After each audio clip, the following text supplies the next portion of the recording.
Stock X-rays में हम आज बात करेंगे टाटा पावर के बारे में, क्योंकि टाटा पावर के शेयर पर बात करने के कुछ लॉजिक हैं। अब पावर कंपनियों के नतीजे आज से शुरू हो रहे हैं ऑलमोस्ट, और काफ़ी सारी पावर कंपनियां अब अगले एक हफ्ते में नतीजे देने वाली हैं। तो टाटा पावर चूंकि लीडर्स ऑफ द पैक है, इसके नतीजों पर भी बात होगी और क्या कुछ ट्रिगर्स हैं उन पर भी बात होगी। पहले मैं शेयर का प्रदर्शन देख लेता हूँ। साल 2025 में अभी तक काउंटर 410 के स्तर को पार करना थोड़ा सा काउंटर के लिए मुश्किल हो रहा है। हालांकि एक दो कैंडल्स बनी जिसमें कि इंट्राडे मूव में 416 की रेंज तक गया, लेकिन डिसाइसिवली बंद नहीं हो पा रहा है 410 के ऊपर। शेयर का ऑल टाइम हाई हालांकि 494 रुपये 80 पैसे है, तो वहां से तो करीब 20% ये काउंटर नीचे चल रहा है। अब इस काउंटर पर ट्रिगर्स क्या हैं? देखिए, ट्रिगर्स में पहला तो ये ट्रिगर है कि जो Q1 आया, यानी कि अप्रैल जून क्वार्टर के रिजल्ट्स आएंगे, वो 1 अगस्त को आने वाले, और उससे पहले रिजल्ट आने से पहले यानी कि अप्रैल जून के नतीजे आएंगे, उससे पहले एक अच्छी खबर यह है कि कंपनी में एफआईज और डीआईज ने अपना स्टेक बढ़ा लिया है। अप्रैल जून क्वार्टर में एफआईज ने हिस्सा अपना 9.38% था इनका मार्च क्वार्टर तक, अब वो जून क्वार्टर में बढ़कर 10.05% हो गया। दैट मीन्स कि एफआईज ने ठीक ठाक स्टेक इसमें बाय किया है। डीआईज ने भी मार्जिनली स्टेक बढ़ाया, 15.87 से बढ़ाकर 15.95% किया। दैट मीन्स कि एफआईज डीआईज इंस्टीट्यूशंस की साइड से हरी झंडी इस काउंटर को मिल चुकी है। अब देखते हैं कि कंपनी के नतीजे कैसे आएंगे जो कि 1 अगस्त को आने वाले हैं। देखिए, वाई अप्रैल जून क्वार्टर से अगर कंपैरिजन करेंगे लास्ट ईयर के, तो प्रॉफिट 32% बढ़ता हुआ दिखाई देगा और रेवेन्यू 6.5% बढ़ता हुआ दिखाई देगा। लेकिन अगर इस अप्रैल जून क्वार्टर के नतीजों को जनवरी मार्च के नतीजों से अगर आप कंपेयर करेंगे, तो उसमें प्रॉफिट करीब 11% बढ़ता हुआ दिखाई देगा, यानी कि क्यू ऑन क्यू प्रॉफिट 11% बढ़ता हुआ दिखाई देगा। गर्मी के सीजन में पीक पावर डिमांड बढ़ने से थोड़े से रिजल्ट्स ठीक आते हैं पावर कंपनीज के, और वो इस क्वार्टर में दिखेगा भी। साथ ही अगर देखें तो इस क्वार्टर में एक कंपनी के साथ और पॉजिटिव ट्रिगर है कि इनका एक Q1 में 752 मेगावाट का सोलर प्लांट शुरू हुआ था, जिसका फायदा इस क्वार्टर में कंपनी को रेवेन्यू टर्म्स में और प्रॉफिट टर्म्स में मिलता हुआ दिखाई देगा। साथ ही मुंद्रा पावर प्लांट जो था उसका पीएलएफ बढ़ने का अनुमान है, क्योंकि उस पर जो एक कोल लिंकेज का जो एक गवर्नमेंट की तरफ से नोटिफिकेशन था, उसका बेनिफिट कंपनी को जून 2025 तक मिलना था, वो इस क्वार्टर तक तो मिल जाएगा एटलीस्ट। तो ये एक थोड़ा सा इनका जो वहाँ पर लॉस होता है, तो वो लॉस थोड़ा सा कम रहेगा, तो उसका एक फ़ायदा ओवरऑल प्रॉफिट में दिखेगा। ओडिशा डिस्ट्रीब्यूशन बिजनेस में भी सुधार के संकेत हैं, क्योंकि वहाँ पर भी कुछ इनके लॉसेस थे, तो वो भी कंपनी के रिकवर होते हुए दिखाई देंगे। तो ये दो जो प्रॉब्लम थी कंपनी की, थोड़ी सी इस क्वार्टर में सॉर्ट आउट होती हुई नजर आ रही हैं। कंपनी के फंडामेंटल देखें तो करीब कंपनी के पास 15.7 गीगावाट यानी कि करीब 15,700 मेगावाट की कैपेसिटी है, जिसमें से कि कोयला पर आधारित करीब 8,860 मेगावाट है, करीब करीब 8.86 गीगावाट, और बाकी जो एनर्जी है ये ग्रीन एनर्जी पर ऑलरेडी शिफ्ट हो चुके हैं। तो उसमें सोलर, विंड और जो भी जो हाइड्रो जिस तरह के भी होते हैं उन सभी पर ये शिफ्ट हो चुके हैं। अब देखते हैं वैल्यूएशन पार्ट कैसा है। एमओएसएल की रिपोर्ट कहती है कि FY 26-27 में कंपनी की ईपीएस जो रहेगी वो 15 रुपये रहेगी और 17 रुपये रहेगी, यानी कि नेक्स्ट ईयर 17 रुपये रहेगी, इस फाइनेंशियल ईयर में 15 रुपये रहने का अनुमान है। पी मल्टीपल अगर नेक्स्ट ईयर की अर्निंग को डिस्काउंट करते हुए देखें तो करीब 23 के पी मल्टीपल पर चल रहा है काउंटर। वो कह रहे हैं कि 476 तक चला जाएगा। एमओएसएल तो कह रहे हैं कि बाय करो, इसे 476 तक चला जाएगा। लेकिन अंशुल जी से पूछ लेते हैं कि जाएगा या कितने दिन में जाएगा, कैसे चार्ट में गोते लगाते हुए जाएगा। अंशुल जी बताएं। सर अनम्यूट कर लीजिए।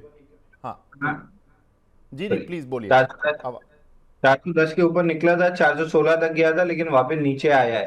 तो 410 416 की रेंज जब भी निकलेगी, 447 का पहला टारगेट है और उसके बाद ऑल टाइम हाई का टारगेट है। स्ट्रक्चरल बुल रन में है, उस बुल रन में वीकली पे ये करेक्शन चल रहा है। जिस भी दिन खत्म होगा नया ऑल टाइम हाई आराम से बनेगा। तो काउंटर में ऑल टाइम हाई जा रहा है, उसके ऊपर एक्सटेंशन भी लेगा 10-15% का, इसकी कोई डाउट नहीं है। बट आप उसको समय सीमा में बांधने की कोशिश करेंगे तो ट्रेडिंग पैटर्न अभी नहीं है, वो 416 के ऊपर जब डिसाइसिवली टिक जाएगा तब बनेगा। तो अंशुल जी, पहले तो दो चीज मेरे सवाल रहेंगे। एक कि अगर किसी को 1 अगस्त तक के लिए ट्रेड देखना हो इसमें रिजल्ट्स तक का, तो होता है कि जो रिजल्ट्स की एक्सपेक्टेशन होती हैं अगर ठीक ठाक होती हैं, चलिए ठीक है 10-20% प्रॉफिट बढ़ रहा है इस क्वार्टर में, एक्सपेक्टेशन है इस तरह की, तो वो किन लेवल्स के लिए ट्रेड कर ले। एक उनको ट्रेडिंग रेंज दे दीजिए 3 दिन के लिए, और जो इन्वेस्टर वालों की रेंज है वो आपने बता दी है ब्रॉडली, लेकिन उसमें भी एक स्टॉप लॉस ब्रॉडर वालों के लिए बता दीजिए कि जो निवेशक हैं उनके लिए क्या स्टॉप लॉस रहेगा।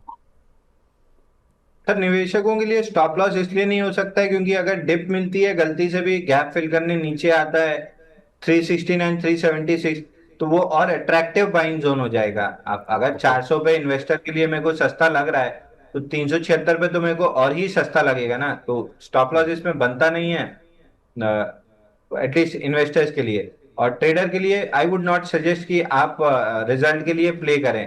अभी शो के स्टार्टिंग में कोई स्टॉक हमने डिस्कस किया था जो रिजल्ट के बाद सीधा गैप डाउन लोअर सर्किट में खुला, तो एग्जिट का ही मौका नहीं मिला। तो इवेंट के पहले ट्रेडर्स को अवॉइड करना चाहिए, क्योंकि अगर ऊंट आपके करवट बैठ गया तब तो ठीक है, 20% 10% अपर सर्किट मिल गया तो बहुत अच्छा लगता है। बट अगर 10% लोअर सर्किट खुल गया तो 10% तो सीधा गया, और अगले दिन फिर एग्जिट मिलता नहीं मिलता, वो 2 3 4 सर्किट बाद मिलेगा, कहना मुश्किल है। हालांकि टाटा मोटर ये टाटा ग्रुप उस कैटेगरी में नहीं फॉल करता है, बट अगर 4 5% भी नीचे खुल गया खराब रिजल्ट की वजह से, तो आप फिर लंबे समय के लिए कैपिटल जाम कर लेंगे। इससे अच्छा किसी मूविंग काउंटर में रहिए। इसका रिजल्ट निकलने के बाद अगर अच्छी मूव आती है तो कंसोलिडेशन में प्ले कर लीजिएगा। इसका एग्जांपल आपको समझना है तो आईएफसीआई का चार्ट खोल लीजिए। रिजल्ट के बाद बढ़िया 40 50% 40% की मूव आई, 4 5 दिन कंसोलिडेट करके जब ब्रेकआउट दिया तो फिर 40% का मूव दिया। तो फर्स्ट मूव रिजल्ट वाली प्ले करने की जगह रिजल्ट में अगर पॉजिटिव सरप्राइज आती है, उसके बाद वाले कंसोलिडेशन में टाइट एरिया के ब्रेकआउट को प्ले करेंगे। स्टॉप लॉस भी छोटा रहेगा, टारगेट बड़ा रहेगा। ठीक है। तो टाटा पावर में अभी इवेंट को प्ले नहीं करना है। वैसे भी देखें इस बार हुआ क्या है ना, जिनके रिजल्ट अच्छे आए उनको रिएक्शन कुछ खास मिला नहीं। कोटक के रिजल्ट ठीक आए थे, अब पता नहीं क्या पेच अटक गया, फिर वो 5% नीचे। इन्फोसिस के नतीजे ठीक आए थे, वो काउंटर तब से नीचे ही आ रहा है। टीसीएस के नतीजे खराब नहीं आए थे, आउटलुक थोड़ा सा ऐसा ही था, मतलब रिजल्ट्स इनलाइन थे लेकिन आउटलुक इतना ज़्यादा अच्छा नहीं था, उसे गिरा दिया। विप्रो के नतीजे अच्छे आए थे, नतीजे वाले दिन चला, उसके बाद गिर गया। रिलायंस के नतीजे सारे वर्टिकल्स में ठीक नहीं आए थे, कुछ कुछ वर्टिकल में ठीक आए थे, स्ट्रीट ने उसको रेस्पेक्ट नहीं दिया।